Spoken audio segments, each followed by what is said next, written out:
హరి ఓం. దేవి భాగవతంలో ద్వితీయ స్కందంలో నిన్నటి రోజున సత్యవతీ దేవి చరిత్ర గురించి, వేదవ్యాసుల వారి జన్మ వృత్తాంతాన్ని గురించి చెప్పుకున్నాము. శంతన మహారాజు చరిత్ర గురించి చెప్పుకున్నాము. భీష్ముల వారి యొక్క జన్మ వృత్తాంతాన్ని గురించి, ఆయన యొక్క భీషణమైన ప్రతిజ్ఞ గురించి చెప్పుకున్నాము. శంతన మహారాజు గారు సత్యవతీ దేవిని వివాహం చేసుకోవడము, ఆ ఘట్టాన్ని గురించి చెప్పుకున్నాము.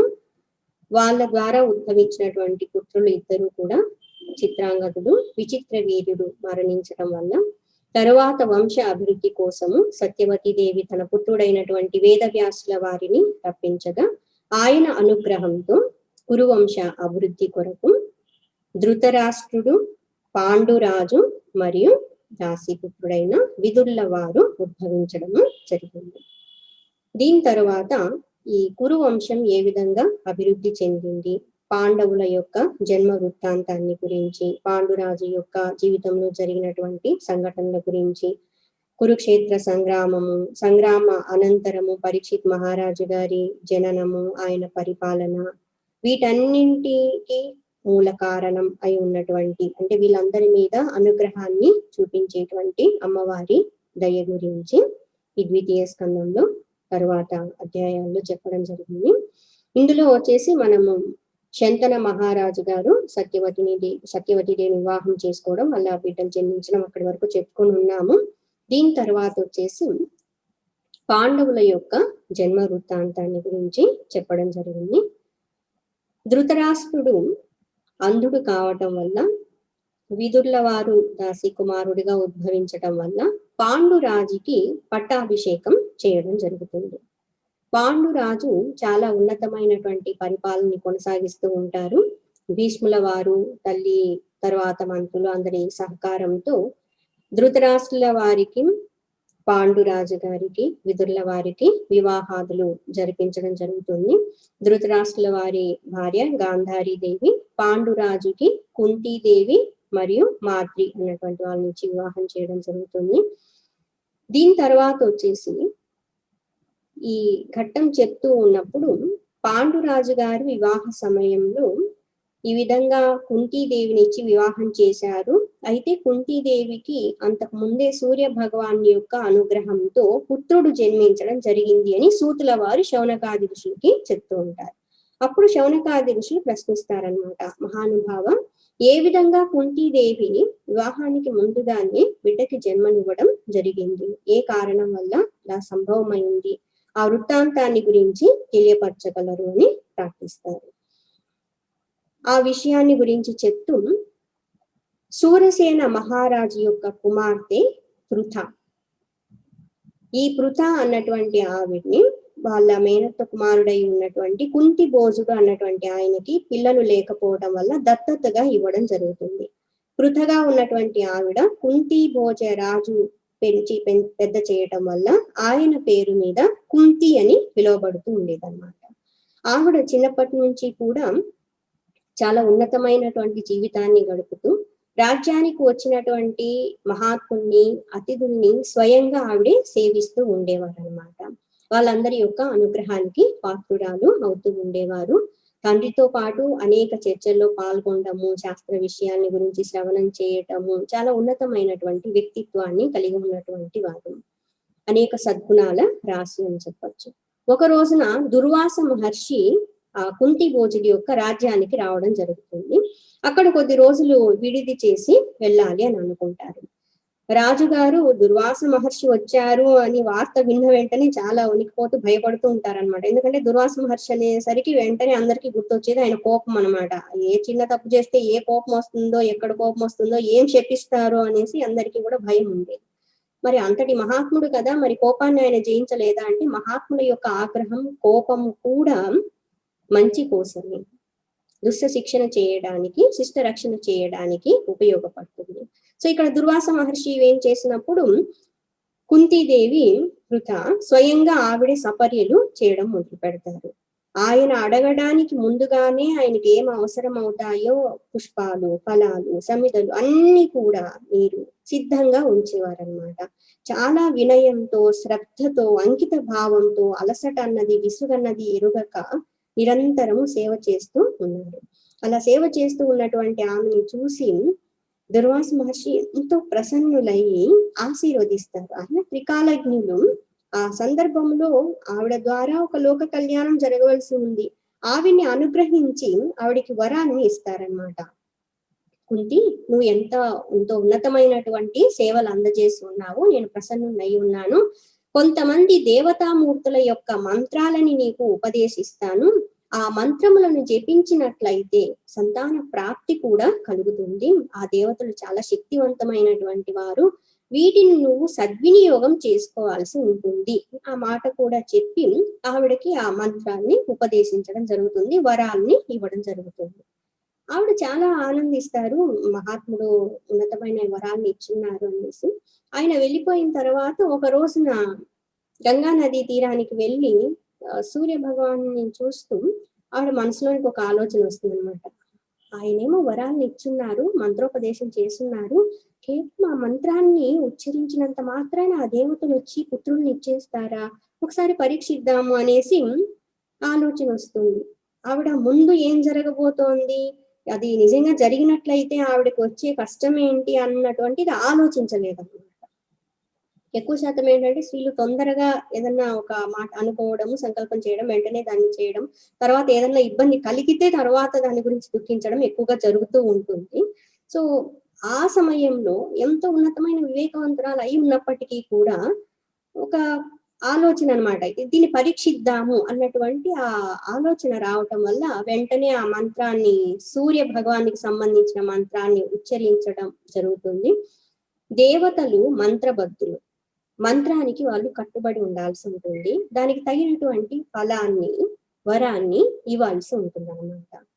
అంత శక్తి సంపన్నుడైనటువంటి దుర్వాస మహర్షి ఆ మంత్రపూతమైనటువంటి మంత్రాన్ని ఈవిడికి ఉపదేశించున్నారు కాబట్టి ఆ మంత్రానికి కట్టుబడి సాక్షాత్తు సూర్య భగవానుడు ఒక దివ్య రూపాన్ని ధరించి ఆవిడ ఎదురుగా ప్రత్యక్షమవుతారు. ఆవిడ భయపడిపోతారు, ఆశ్చర్యపడతారు. ఏదో తెలుసో తెలియకో చేస్తున్నాను స్వామి, ఇలా మహాత్ముడు అనుగ్రహించున్నారు, పరీక్షించాలని ఈ విధంగా నేను మంత్రాన్ని ఉచ్చరించున్నాను, మీరేమో వచ్చున్నారు, దయచేసి నన్ను మన్నించండి అంటారు. సూర్య భగవాన్ చెప్తారు, బాలిక, నువ్వు తెలిసి చేసినా తెలియక చేసినా మేమైతే మంత్రానికి బద్ధులమై ఉంటాము, కాబట్టి నీకు పుత్రుణ్ణి అనుగ్రహించక తప్పదు, నేను పుత్రుణ్ణి అనుగ్రహిస్తున్నాను అన్న. అదేంటి స్వామి, మీకు మా లోక ఆచారం, భూలోక ఆచారం తెలియదా, నేను వివాహం కానటువంటి దాన్ని ఈ విధంగా పుత్రుడు లభించినట్లయితే నలుగురిలో ఎలా తలెత్తుకుని తిరగాల్సి ఉంటుంది, పైగా ఒక రాజు యొక్క కుమార్తెని, నాకు ఇబ్బందికర పరిస్థితి ఏర్పడుతుంది, దయచేసి నా తప్పును మన్నించండి అంటే ఆయన చెప్తారు, సూర్య భగవానుడు, నీకు ఏ విధమైనటువంటి ఇబ్బంది కలగదు, నువ్వు కన్యకానే ఉంటావు, సద్యోగర్భాన్ని ధరించి పుత్రునికి జన్మనివ్వటం జరుగుతుంది, సూర్య తేజస్సుతో కూడి ఉన్నటువంటి పుత్రుని నీకు అనుగ్రహిస్తున్నాను అనేసి ఆయన ఆశీర్వదించడం జరుగుతుంది. వెంటనే ఆవిడికి సద్యోగర్భం రావటము, కవచ కుండలాలతో, సహజ కవచ కుండలాలతో కూడి దేదీప్యమానంగా వెలుగొందుతూ ఉన్నటువంటి పుత్రుడు జన్మించడం జరుగుతుంది. ఆ పుత్రుణ్ణి చూసి ఆవిడ చాలా భయపడతారు. ఒకవైపు ఏమో ఆనందంగా ఉంది, ఎంత తేజస్సుతో కూడిన పుత్రుడా అనేసి. కానీ లోకంలో ఉన్నటువంటి వాళ్ళు కేవలం ఒక మంత్రాన్ని ఉచ్చరించడం వల్ల, మంత్ర ప్రభావం వల్ల నాకు పుత్రుడు లభించున్నారంటే ఎవరైనా నమ్ముతారా, అందరూ కూడా అపార్థం చేసుకుంటారు కదా, అందుకోసం అనేసి ఈ బిడ్డని తీసుకొని నేను అంతఃపురానికి ఎలా వెళ్ళగలను, ఇది సాధ్యం కాదు అనేసి దుఃఖిస్తూ ఉండగా ఆ గంగా నదిలో సూర్య భగవానుడే పంపించినట్లుగా రత్నపేటిక అక్కడ తేలియాడుతూ వస్తుందన్నమాట. ఆ బిడ్డని ఎంతగానో వాత్సల్యంతో దగ్గరికి తీసుకొని వదలలేక ఆ రత్నపేటికలో ఉంచి గంగా నదిలో వదిలిపెడతారు కుంతీదేవి. హస్తినాపురంలో నదీ తీరానికి స్నానానికి వెళ్ళినటువంటి సూతుడు అన్నటువంటి ఆయనకి రత్నపేటిక కనిపిస్తుంది. సేవకుల్ని పంపి నదిలో వెళ్ళిపోతూ ఉన్నటువంటి ఆ రత్నపేటికను తీసుకొని రమ్మని చెప్తారు. తెరిచి చూస్తే అనేక ఆభరణాలతో, రత్నాలతో కూడి ఉన్నటువంటి ఆ పేటికలో దేదీప్యమానంగా వెలుగొందుతూ ఉన్నటువంటి ఒక చిన్ని బాలకుడు కనిపిస్తాడు. ఆయన్ని తీసుకుని వెళ్ళి ఆ సూతుడు సంతానం లేనటువంటి వారు ఆయన భార్య అయినటువంటి రాధుకి అందజేయడము జరుగుతుంది. అందుకోసమని ఆయన్ని రాధేయుడు అని కూడా పిలుస్తారు. ఎవరింతకు ఆ బాలకుడు అంటే కర్ణుడు సహజ కవచ కుండలాలతో ఉద్భవించినటువంటి వాడు. వీళ్ళు పెంచి పెద్ద చేస్తూ ఉంటారు. కుంతిదేవి తిరిగి ఇంటికి వెళ్ళిపోవడం జరుగుతుంది. తర్వాత కొంతకాలానికి ఆవిడికి స్వయంవరం ప్రకటించటము, ఆ స్వయంవరానికి ఏం చేసినటువంటి పాండురాజుతో ఆవిడికి వివాహం జరగడం జరుగుతుంది. ఇదంతా అయిన తర్వాత పాండురాజు దిగ్విజయాన్ని పొందుతారు. అన్ని రాజ్యాల మీద యుద్ధాన్ని ప్రకటించి అప్పటికి కొంతమంది ఈ కురు సామ్రాజ్యాన్ని అక్రమంగా ఆక్రమించుకున్న వాళ్ళు కూడా ఉంటారు. అనేక మంది సామంత రాజులు వాళ్ళ ఇష్టం వచ్చినట్లు విచ్చలవిడిగా ప్రవర్తిస్తూ ఉన్నటువంటి వాళ్ళు ఉన్నారు. అందుకోసమని అందరినీ కూడా జయించాలి అనేసి ఆయన అససైన్యంగా వెళ్ళేసి అందరి మీద యుద్ధాన్ని ప్రకటిస్తారు. భీకరమైన యుద్ధాలు జరుగుతాయి. అనేక మంది రాజులు సామంత రాజులు అందరూ కూడా కప్పం చెల్లిస్తామనేసి ఆయన పాదాల మీద పడడం జరుగుతుంది. నలు దిశలని కూడా జయించి కురు సామ్రాజ్యాన్ని విస్తరింప చేయడము జరుగుతుంది అనమాట. ఇది పాండురాజు యొక్క అధీనంలో జరిగినటువంటి గొప్ప ఘనకార్యము. ఆయన తెచ్చినటువంటి సంపదలు, రాజ్యాల నుంచి తెచ్చిన సంపదలు ఎంత ఉంటాయి అంటే ఒక మాటలో చెప్పున్నారు, 10 కాదు 100,000 ఏనుగులు మోసుకొని వచ్చినటువంటి ధనం హస్తినాపురానికి చేరుతుంది. ఒకసారి ఊహించండి, ఏనుగు ఎంత శక్తివంతమైంది, ఏనుగు మోసుకొని వచ్చేటువంటి ధనం ఎంత ఉంటుంది. అటువంటిది 10 కాదు 100,000 ఏనుగులు మోసుకొని వస్తే ఎంత ధనం, ఎంత కనకం వచ్చి ఉంటుందో ఊహించగలరు. అటువంటి ఉన్నతమైన కార్యాన్ని సాధించినటువంటి పాండురాజు యొక్క కీర్తి నలుదిశల వ్యాపకమవుతుంది. ముల్లోకాల్లో కూడా పేరు మారుమ్రోగుతూ ఉంటుంది. అయితే ఇంత ధనాన్ని సంపాదించినప్పటికీ ఆయనలో అహం అన్నటువంటిది రాలేదు. ఆ ధనాన్ని చాలా వరకు సద్వినియోగం చేయడం జరుగుతుంది. చాలా వరకు కాదు, పూర్తిగా అని చెప్పచ్చు. కొంత రాజ్య సంరక్షణ కోసం కోశాగారంలో అలాగే ఉంచి అనేక మందికి దాన ధర్మాలు చేయటము, అనేక యజ్ఞ యాగాది కర్మలన్నీ కూడా చేయడం జరుగుతుంది. అశ్వమేధ యాగాలన్నింటి కూడా చేయడం జరుగుతుంది. ఈ విధంగా ఉన్నతమైనటువంటి రాజ్య పరిపాలన కొనసాగిస్తూ ఉన్నటువంటి సందర్భంలో ఆయన ఒక రోజున ఎప్పుడు ఇంకా ఈ యుద్ధాలు, ఈ రాజకార్యాలు వీటన్నింటిలో ఉండిపోయి ఉన్నాను, కాసేపు కొంత విశ్రాంతంగా ఉంటుంది అరణ్యానికి వెళ్తే అనేసి అక్కడికి వేటకి వెళ్ళడం, విశ్రాంతి తీసుకోవడానికని అక్కడికి వెళ్తారు.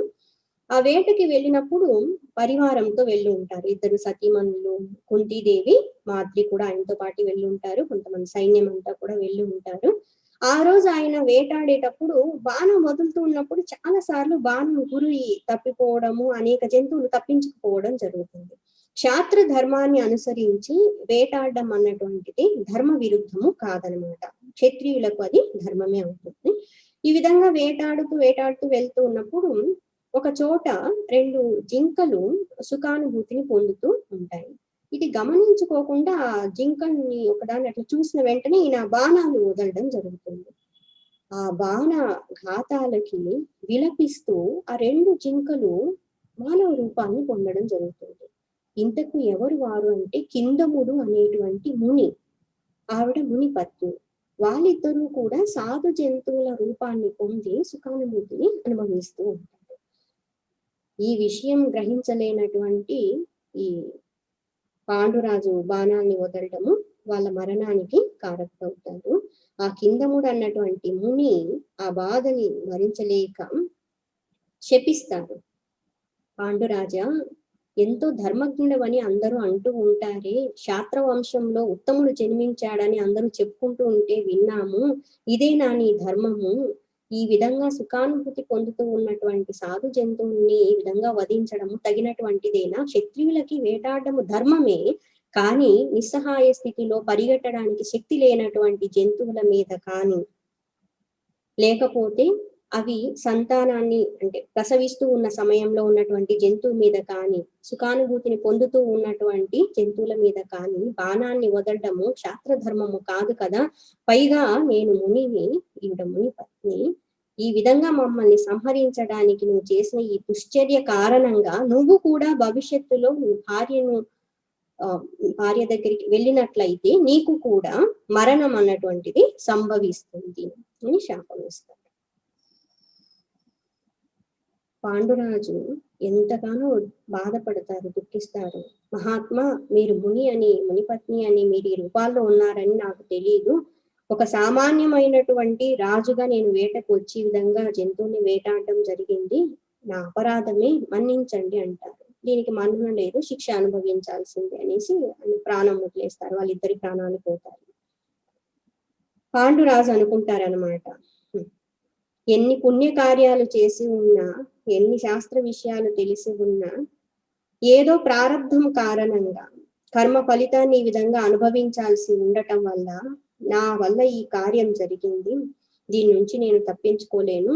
ఇక మీదట నేను రాజుగా ఉండి సాధించదగినటువంటిది కూడా ఏమీ లేదు. గృహస్థ జీవితాన్ని గడపడము వ్యర్థం ఇంకా అనేసి ముని జీవితాన్ని కొనసాగించాలి అని అనుకుంటారు. అదే అరణ్యంలో ఉండిపోవాలనుకుంటారు. తిరిగి వచ్చిన తర్వాత పరివారానికి అందరికీ విషయాన్ని తెలియపరిచి అస్తినలో ఉన్నటువంటి తల్లికి, మిగతా వాళ్ళందరికీ కూడా, భీష్ముల వారికి అందరికి కూడా ఈ విషయాన్ని తెలియపరచండి. ఈ విధంగా శాపగ్రస్తుని కావడం జరిగింది. నేను రాజ్యానికి వచ్చి రాజ్య పరిపాలన చెయ్యలేను. ధృతరాష్ట్రుని రాజుగా నియమించండి అనేసి ఆయన దగ్గర ఉన్న ఆభరణాలు, సంపదలన్నింటినీ కూడా అందరికీ దాన ధర్మాలు చేయడం జరుగుతుంది. ఇద్దరు భార్యల్ని, కుంతీదేవి, మాత్రిని తిరిగి రాజ్యానికి వెళ్ళిపోయి అక్కడ ఉన్నటువంటి రాజభోగాల్ని, సుఖాలని ఆనందంగా అనుభవిస్తూ ఉన్నత జీవితాన్ని, ధార్మిక జీవితాన్ని గడపమని చెప్తారు. పెద్దల్ని సేవిస్తూ ఉండమని చెప్తారు. వాళ్ళిద్దరూ ఎంతగానో బాధపడి, ప్రభు మీరెక్కడుంటే మేము అక్కడే ఉంటాము. మేము కూడా మీలాగే తాపసికమైనటువంటి తపస్సు చేస్తూ జీవితాన్ని కొనసాగిస్తాము. మేము తిరిగి వెళ్ళిపోయి బ్రతకడం అంటూ ఉండదు. దయచేసి మమ్మల్ని అనుగ్రహించండి. మీ యొక్క సాధనకి ఏ విధమైనటువంటి అంతరాయం కలిగించకుండా, ఇబ్బంది కలిగించకుండా మేము సాధు ప్రవృత్తిని కలిగి ఉంటాము, అనుగ్రహించండి అని వేడుకుంటారు.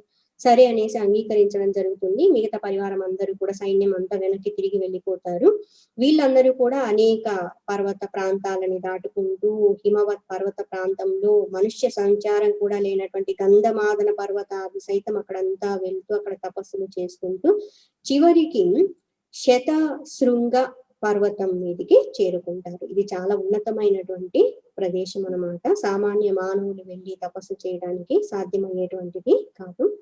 అక్కడ ఉన్నతమైనటువంటి సాధన జీవితాన్ని గడుపుతూ ఉగ్రమైన ఘోర తపస్సులు చేస్తూ ఉంటే అనేక మంది ఋషులు, మునులు, సిద్ధచారులు వాళ్ళందరూ కూడా అనుకునేవారనమాట, మాకంటే ఇంకా ఉన్నతమైన సాధనలు కొనసాగిస్తూ ఉన్నారు ఈ పాండురాజు, ఎంత పుణ్యాత్ముడు కదా, ఇంత కఠోరమైన సాధనలు చేయడము మానవ మాత్రులకి సాధ్యం కాదు కదా అనేసి వాళ్ళు కూడా అనుకుంటూ ఉంటారు. ఈ విధంగా కాలం కొనసాగుతూ ఉండగా ఒక రోజున దివ్యమైనటువంటి విమానంలో అనేక మంది మునులు పరివార సహితంగా ఎక్కడికో ప్రయాణం చేస్తూ వెళ్తూ ఉంటారు. ఆ దృశ్యాన్ని చూసినటువంటి ఈయన వాళ్ళని అడుగుతారనమాట, మహాత్ములారా మీరు ఎక్కడికి వెళ్తున్నారు అంటే, మేము పరమేష్ఠి దర్శనానికి వెళ్తున్నాము, బ్రహ్మదేవుల వారి దర్శనానికి వెళ్తున్నాము, అక్కడ ఉన్నతమైన కార్యం జరగబోతూ ఉంది అనేసి చెప్పినప్పుడు, అయితే మేము కూడా వస్తాము అనేసి ఇద్దరు భార్యను తీసుకుని ఆయన కూడా ప్రయాణము మొదలు పెడతారు. అయితే కొంత దూరం అలా వాళ్ళతో వెళ్ళిన తర్వాత వాళ్ళలో ఉన్నటువంటి కొంతమంది మునులు చెప్తారనమాట, పాండురాజా మీరు చాలా గొప్పవారే, పుణ్యాత్ములే, తపస్సు చేశారు, యజ్ఞయాగాది కర్మలు చేస్తున్నారు, కానీ దీని తర్వాత ఉన్నటువంటివి దైవ మార్గాలు, మానవులు, సామాన్య మానవులు ప్రయాణించటానికి సాధ్యము కానటువంటిది. అంటే వాళ్ళ అంతరార్థం ఏంటి అంటే, మీరు ఎన్ని చేసి ఉన్నా కూడా ఇంకా మీలో కొంచెం కొరత అన్నటువంటిది ఉంది. అదేంటి అంటే, గృహస్థులకి సంతాన ప్రాప్తి అన్నటువంటిది ఉండాలి. సంతానం ఉన్నట్లయితే, పుత్రులు ఉన్నట్లయితే వాళ్ళు ఊర్ధ్వ లోకాలకి వెళ్ళటానికి మార్గం సులభం అవుతుంది. మీరు అనేక కర్మలు, ఉన్నత కర్మలు చేశారు కానీ పుత్ర ప్రాప్తి లేదు, అందుకోసమని ఈ దైవ మార్గాల్లో ప్రయాణం చేయడం మీకు కష్టం అవుతుంది, అర్హత లేదు అన్నట్లుగా చెప్తారు. ఆయన ఆ విషయాన్ని వెంటనే గుర్తించి వాళ్ళు చెప్పింది కరెక్టే కాబట్టి అక్కడ నుండి వెనక్కి తిరిగి వస్తారు. కానీ అక్కడ ఉన్నటువంటి మునుల్లో కొంతమంది త్రికాలజ్ఞులుగా ఉన్నటువంటి వాళ్ళు భవిష్యత్తును దర్శించి చెప్తారు, మీరు దుఃఖించాల్సిన అవసరం లేదు, మీకు పుత్ర ప్రాప్తి కలిగే అవకాశం ఉంది, ప్రయత్నము చెయ్యండి అని చెప్పుకుంటారు. ఈయన తిరిగి వచ్చిన తర్వాత చాలా విచారిస్తూ ఉంటారు, ఇది ఎలా సాధ్యం అవుతుంది, నాకేమో ఈ విధమైన శాపం ఉంది కదా అనేసి ఒకసారి యోచన చేస్తూ ఉన్నప్పుడు శాస్త్రంలో చెప్పినటువంటి కొన్ని విషయాలు స్ఫురణకు వస్తాయి. పుత్రులని ఏ విధంగా పొందవచ్చు అన్నటువంటిది గమనించి చూసినప్పుడు మహాత్ముల ద్వారా కానీ అనేక పద్ధతులు ధార్మికంగా పొందదగినటువంటి దైవాంశ సంభూతులుగా ఉన్నటువంటి వాళ్ళు దైవ అనుగ్రహంతో కానీ పొందవచ్చు అన్నటువంటి విషయాల్ని గుర్తించి కుంతీదేవితో చెప్తారనమాట. పుత్రులు లేనటువంటి వారికి అపుత్రస్య గతిర్నాస్తి అని చెప్తారు కదా, ఉన్నత గతి ఉండదని చెప్తారు కదా సంతానం లేని వాళ్ళకి. మరి సంతాన ప్రాప్తి కలిగే అవకాశం ఏదో ఒక విధంగా మనము కల్పించుకోవాల్సి ఉంది. భగవంతుని అనుగ్రహం ఉన్నట్లయితే సాధ్యం అవుతుంది. ఈ బాధను నేను భరించలేకపోతూ ఉన్నాను. గృహస్థుడిగా ఉన్నటువంటి వారు, మానవులుగా ఉన్నటువంటి వాళ్ళు పంచ రుణాలని తీర్చుకోవాల్సి ఉంటుంది కదా, పంచ యజ్ఞాలను చేయాల్సి ఉంటుంది కదా. పితృయజ్ఞము లేదా పితృ రుణం అంటారు. పితృ రుణము, దైవ రుణము, ఋషి రుణము, మానవ రుణము, దీన్ని నృ రుణము అని కూడా అంటారు. భూత రుణము, ఇవి పంచ రుణాలు. ప్రతి మానవుడు కూడా ముఖ్యంగా గృహస్థులుగా ఉన్నటువంటి వాళ్ళు తప్పకుండా ఈ రుణాలని తీర్చుకోవాల్సి ఉంటుంది. ఆ రుణ విముక్తి కలక్కపోయినట్లయితే వాళ్ళకి మళ్ళీ జన్మలు అన్నటువంటివి సంప్రాప్తం అవుతాయి అన్నమాట. అందుకోసమని యజ్ఞ యాగాది కర్మలు, అర్చనలు, దేవతార్చనల ద్వారా దైవ రుణాన్ని, తరువాత వచ్చేసి ఈ శాస్త్రాలని శ్రవణం చేయడము, అధ్యయనం చేయడము, ఇతరులకి బోధించడము, బ్రహ్మనిష్టని అంటే బ్రహ్మచర్యనిష్టని కలిగి ఉండటము, అంటే విద్యాభ్యాసం చేయటము, వీటన్నింటి ద్వారా ఋషి రుణాన్ని, శ్రాద్ధ కర్మలు నిర్వహించడము, పుత్ర సంతాన ప్రాప్తి కలిగి ఉండటము, వంశాన్ని వృద్ధి చేసి కొనసాగింప చేయటము, పితృదేవతలకి ప్రీతికరమైనటువంటి కార్యాలు చేయడం ద్వారా పితృ రుణాన్ని, ఇతర జీవరాశులందరికీ కూడా మానవులందరికీ కూడా సహాయ సహకారాలు అందచేయడం ద్వారా మానవ రుణాన్ని, కరుణ జాలి కలిగి ఉండి ఇతర జీవరాశులకి ఆహారాన్ని అందించడం ద్వారా, జలాన్ని అందచేయడం ద్వారా, వాటికి హాని కలిగించకుండా ఉండటం ద్వారా భూత రుణాన్ని తీర్చుకోవడం జరుగుతుంది కదా. మరి వీటన్నింటిలో నేను మిగతా రుణాలన్నీ తీర్చుకోగలిగి ఉన్నాను, వాటికి కావలసినటువంటి సకల కర్మల్ని నేను చేసి ఉన్నాను, కానీ ఈ పితృ రుణం తీర్చుకోలేకపోతున్నాను అనిపిస్తుంది, పుత్ర ప్రాప్తి లేదు కదా అనేసి బాధపడుతూ ఉంటారు అనమాట. అప్పుడు కుంతీదేవి ఈ విషయం చెప్తారు, మీరు ఇంతగా అడుగుతున్నారు కాబట్టి చెప్తున్నాను, ఇది ధార్మికమైనటువంటిది అనుకున్నట్లయితే మనం సద్వినియోగం చేసుకోవచ్చు పుత్ర ప్రాప్తి కోసం అనేసి. దుర్వాస మహర్షి ఈ విధంగా నాకు మంత్రాలను ఉపదేశించి ఉన్నారు, దైవ అంశాలతో పుత్రులని పొందే భాగ్యము నాకు అనుగ్రహించి ఉన్నారు, ఇది ధర్మపరమైంది అనుకున్నట్లయితే మీరు అనుజ్ఞని ఇచ్చినట్లయితే మనము పుత్రులని పొందవచ్చు అని చెప్తారు. ఈ విషయం విన్న వెంటనే పాండురాజు ఎంతగానో సంతోషించి, వాళ్ళు త్రికాలజ్ఞులు, మహాత్ములు, ఊరికే ఇచ్చి ఉంటారా వరాల్ని, సద్వినియోగం చేసుకోవడం కోసమే ఇచ్చున్నారు కదా, ఇంతకంటే ఉన్నతమైన ధార్మిక మార్గము ఇంకొకటి లేదు, ఈ మంత్ర శక్తుల వల్ల కలిగేటువంటి పుత్రులు కూడా ఎంతో ఉన్నతమైనటువంటి వాళ్ళే అవుతారు, కాబట్టి తప్పకుండా ఈ మార్గాన్ని మనము అనుసరించవచ్చు అని చెప్తారు. అప్పుడు కుంతీదేవి దుర్వాస మహర్షి బోధించినటువంటి ఆ మంత్రాలను స్ఫురణకి తెచ్చుకొని దేవతల్ని ఉపాసన చేసి వాళ్ళని ధ్యానించి ఆవాహన చేయడం జరుగుతుంది. అందులో వచ్చేసి యమధర్మరాజు యొక్క అంశతో ఉద్భవించినటువంటి వారు ధర్మరాజు యుధిష్ఠిరుల వారు, వాయుదేవుని యొక్క అనుగ్రహంతో అంశతో ఉద్భవించినటువంటి వారు భీముడు భీమసేనుల వారు, ఇంద్రుని యొక్క అనుగ్రహంతో ఉద్భవించినటువంటి వారు అర్జునుల వారు. ఈ పుత్రులు కలిగడం చూసి ఆ ఆనందాన్ని వాళ్ళు అనుభవిస్తూ ఉన్నప్పుడు మాద్రి తనకి కూడా పుత్ర ప్రాప్తి కలిగితే బాగుంటుంది అనేసి పాండురాజుతో మొరపెట్టుకోవడం జరుగుతుంది. నాకు అవకాశం లేదు కదా అనేసి బాధపడతారు. అప్పుడు పాండురాజు కుంతీదేవికి ఈ విషయం చెప్పిన వెంటనే, ప్రభు ఇంకా ఒక మంత్రం ఉంది, ఈ మంత్ర శక్తితో దేవతల్ని ఆవాహన చేసి మాద్రి కూడా సంతానవతి కావచ్చు అని చెప్తారు. అప్పుడు ఆ మంత్రాన్ని ఉపదేశిస్తే మాద్రి ఇద్దరు కుమారులు కావాలనేసి అశ్విని దేవతల్ని ఆవాహన చేయడం జరుగుతుంది. అశ్విని దేవతల అనుగ్రహంతో నకుల సహదేవులు ఉద్భవించడం జరుగుతుంది. వీళ్ళే పంచ పాండవులు, మహావీరులు, గొప్ప శక్తి సంపన్నులు, సద్గుణ సంపన్నులు. ఈ 5 మంది పుత్రులు జన్మించిన తర్వాత అందరూ కూడా ఆనందంగా జీవితాన్ని కొనసాగిస్తూ ఉంటారు. కానీ దురదృష్టవశాత్తు ఒక రోజున పాండురాజు మాద్రీదేవి దగ్గరికి వెళ్ళడానికి ప్రయత్నం చేయటం వల్ల ఆయనకి మరణం సంభవిస్తుంది. ఆయనతో పాటు మాద్రీదేవి కూడా సహగమనం చేస్తారు. ఆవిడ కూడా దేహాన్ని పరిత్యజిస్తారు. కుంతీదేవి బిడ్డల కోసం అలాగే జీవించి ఉండడం జరుగుతుంది. పంచ పాండవులని తీసుకొని హస్తినాపురానికి వచ్చి ధృతరాష్ట్రుల వారికి పెద్దలకి అతిథులని సమర్పించి సంరక్షణ బాధ్యత మీ అందరికీ అని చెప్పడం జరుగుతుంది. దీని తర్వాత వచ్చేసి పాండవులు ఇక్కడ ఉద్భవించున్నారని చెప్పుకున్నాము. ఈ సమయానికి అక్కడ కౌరవులు కూడా ఉద్భవించున్నారు. ఇంకా కురుక్షేత్ర సంగ్రామం జరగాల్సి ఉంది కదా. చిన్నప్పటి నుండి పాండవులకి కౌరవులకి ఎప్పుడు అభిప్రాయ భేదాలతో మొదలైనటువంటివి ఈర్ష్య, అసూయ, ద్వేషం, చివరికి పగ, ప్రతీకారం అక్కడి ఆ స్థాయి వరకు చేరుకుంటుంది. కౌరవులకి పాండవులకి యుద్ధం జరగడం జరుగుతుంది. శ్రీకృష్ణ పరమాత్మ పాండవుల్ని అనుగ్రహించడం జరుగుతుంది. ఇదంతా 2 మాటల్లో చెప్పుకుంటున్నాము. ఇదంతా మహాభారత సంగ్రామం అన్నమాట. కానీ ఆ సంగ్రామం జరిగే సమయానికి అర్జునునికి ఈ అర్జునుడు తర్వాత ఇక్కడ పాండవులందరికీ కూడా ద్రౌపదీ దేవితో వివాహం జరిగి ఉంటుంది. అర్జునుల వారికి శ్రీకృష్ణుల వారి చెల్లెలైనటువంటి సుభద్రాదేవితో వివాహం జరిగి ఉంటుంది. వాళ్ళ కుమారుడు అభిమన్యుడు. కురుక్షేత్ర సంగ్రామంలో అభిమన్యుడు వధింపబడిన తర్వాత ఆ సమయానికి అభిమన్యుని భార్య అయినటువంటి ఉత్తర గర్భవతిగా ఉంటారు. ఆవిడికి జన్మించబోయేటువంటి బిడ్డ మీద ద్రోణాచార్యుల వారి కుమారుడు ప్రతీకారం తీర్చుకోవాలి అనేసి ఆయన ఒక శక్తివంతమైనటువంటి ఆయుధాన్ని ప్రయోగించి ఉంటారు. ఆ ఆయుధం కారణంగా ఉత్తర గర్భంలో ఉన్నటువంటి బిడ్డకి చాలా ఇబ్బంది కలుగుతుంది. ఆల్మోస్ట్ మరణించినటువంటి స్థితి. శ్రీకృష్ణ పరమాత్మ అనుగ్రహంతో, దేవీమాత శక్తి అనుగ్రహంతో ఆ బిడ్డ తిరిగి పునర్జీవితుడు కావడం జరుగుతుంది. అతనే పరీక్షిత్. తల్లి గర్భంలో ఉన్నప్పుడు ఎవరో నన్ను రక్షించున్నారు కదా, ఆయన బయట కూడా కనిపిస్తారేమో చక్ర గదాధారి అనేసి అందరినీ పరీక్షగా చూస్తూ ఉండేవారు కాబట్టి ఆయనకి పరీక్షిత్ అని పేరు వచ్చింది. ఆయన్ని విష్ణురాతుడు అని పిలుస్తాడు. విష్ణుదేవుని చేత రక్షింపబడినటువంటి వారు కాబట్టి విష్ణురాతుడు అని పిలువబడుతుండేవారు.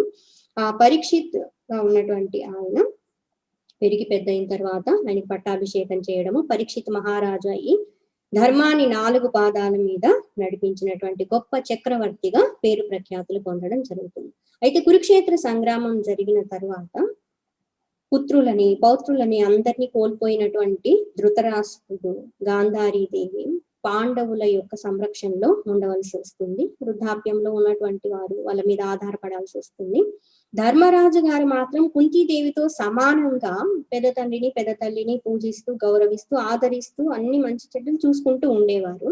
కానీ భీముడు మాత్రం ఇంతకు ముందు జరిగిపోయి ఉన్నాయి కదా, అవన్నీ గుర్తుకొచ్చినప్పుడు అంతా కూడా చాలా కోపం వచ్చేదనమాట. అందరికీ చెప్పడం, వీళ్ళు ఇలా చేస్తున్నారు, అలా చేస్తున్నారు, చిన్నప్పటి నుంచి మమ్మల్ని ఇంత ఇబ్బందులు పెట్టి బాధలు పెట్టున్నారు, కొడుకులకి బుద్ధి చెప్పకుండా ఈ రోజు మేము పెట్టేటువంటి ఈ పిండం ఈ ఆహారాన్ని స్వీకరిస్తూ ఉన్నారు, మా మీద ఈ విధంగా ఆధారపడి ఉన్నారు అనేసి కొన్ని మాటలు అంటూ ఉండేవారు. ఈ మాటలు విన్నప్పుడంతా ధృతరాష్ట్రుల వారికి బాధగా అనిపించేది మనసుకి. సత్యం, వాళ్ళు ముందంతా కూడా అనేక ఇబ్బందులు పెట్టి ఉన్నారు. కానీ ధర్మరాజు గారు మాత్రం ఆయన ధర్మాన్ని తప్పకుండా ఉన్నతమైనటువంటి రీతిలో వాళ్ళని చూసుకుంటూ ఉండేవారు. అదే సమయానికి విదురుల వారు అక్కడికి రావడం జరుగుతుంది. విదురుల వారు మహాభారత సంగ్రామంలో, కురుక్షేత్ర సంగ్రామంలో ఆయన పాల్గొనలేదు. ఆయన పుణ్యక్షేత్ర దర్శనానికి వెళ్ళిపోయి ఉంటారు. తిరిగి వచ్చేసరికి సంగ్రామం అయిపోవడము, ధర్మరాజు గారు పట్టాభిషిక్తులు కావడము, ఇవన్నీ కూడా జరిగిపోయి ఉన్నాయి.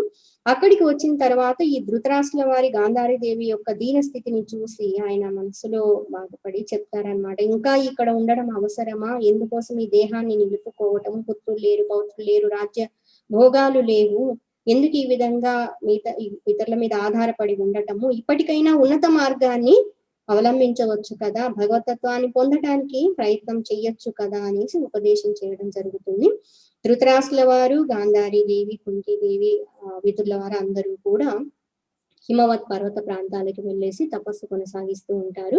కొన్ని సంవత్సరాలు గడిచిపోయిన తరువాత ధర్మరాజు గారు అక్కడికి వెళ్ళి వాళ్ళని దర్శించుకున్నప్పుడు విదురుల వారు వాళ్ళతో పాటే ఉండదు. ఏమైందా అని వెళ్ళి చూసేసరికి ఆయన తపస్సులో ఉండి అలాగే దేహాన్ని త్యజించి ఉంటారు. ఆయనలో ఉన్నటువంటి తేజస్సు వచ్చి ధర్మరాజు గారిలో కలుస్తుంది. ఎందుకంటే విదుర్ల వారు యుధిష్ఠుల వారు ఇద్దరు కూడా యమధర్మరాజు గారి అంశతో ఉద్భవించినటువంటి వారన్నమాట.